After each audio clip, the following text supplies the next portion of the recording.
As the world grappled with this new devastating discovery, insurance companies worldwide desperately tried to find a way to avoid providing cover for these massive medical bills, with many taking an unscrupulous approach and refusing to insure anyone who had been infected with COVID all those years ago. Here, we meet Laura, CEO of a multinational insurance company, as she struggles to decide what direction her company should take. What am I supposed to do? If I don't go along with what my competitors are doing, I'll be left to insure all those who have been rejected. How can my company afford this? But COVID-19 has had such an awful impact on so many lives already. Why should I make it even worse for them? My heart is telling me to do the moral thing, but these voices in my head are telling me to do what is right for my business and my future career. Who are you? I'm your ego. I have nothing but your best interest in mind. I know you're undecided if you should cover the new medical bills of patients that were infected with COVID 10 years ago. And I'm here to make sure you don't make any stupid decision at your own cost. Okay, thanks. That sounds good. Look, you've come a long way to be where you are now.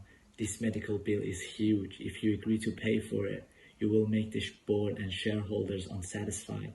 And there is no guarantee that in the next board meeting you will keep your job should there be a vote of no confidence. Is my career really more important than all these innocent lives that need cover? Human history has been always ravaged with wars and diseases, and it was the fittest among them who survived. It's not your problem if someone can't pay for their medical bill. Your problem is whether you're getting a fat bonus this year or not. Once again, it's about survival of the fittest, and your survival depends on the company's competitiveness. No, you just can't make this big of a decision by yourself. It is not your job to help those who are affected by the virus. You are much better off in this moment to not get involved, at least until your competitors decide what they're doing first. Shouldn't I stand up for what I believe in, regardless of what others are doing? But it is such a risky move and completely outside of the norm right now. I know you won't have any edge on your competitors, but at least you'll be able to safeguard your own security in the firm.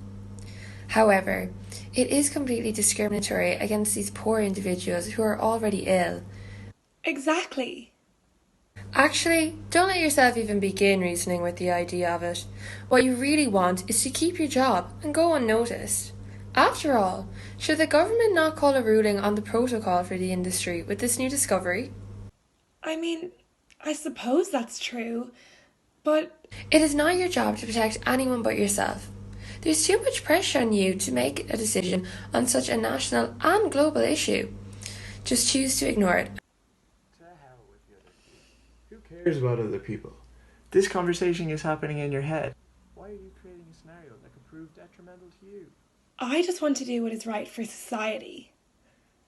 Insurance company you're running, not a charity. Profit drives success, not your moral compass. Providing cover for those affected gives us one good press release, a one-day wonder. It will soon be tomorrow's news. Even if others do move to provide cover, let them act first and suffer the consequences of an unfamiliar market. You can easily join at a later stage. I can't let these voices in my head get to me. I've got to do what is right for society. These voices are fueled by fear, greed, and selfishness. I'll stand up for what I believe in. I will ensure those affected by COVID-19. As we can see from Laura's dilemma, the line between what is just and her own personal interests can often be blurred. The content of our character is often defined as what we do when no one is watching, when we are alone with our own thoughts. After much deliberation, Laura opted to act outside of her own self-interests and displayed a genuine concern towards the greater good of others. Ultimately, decision-making is not a linear process. The good within us all is lined with doubt, fear, and self-preservation. As a great philosopher by the name of Plato once said, "The city is what it is because her citizens are what they are."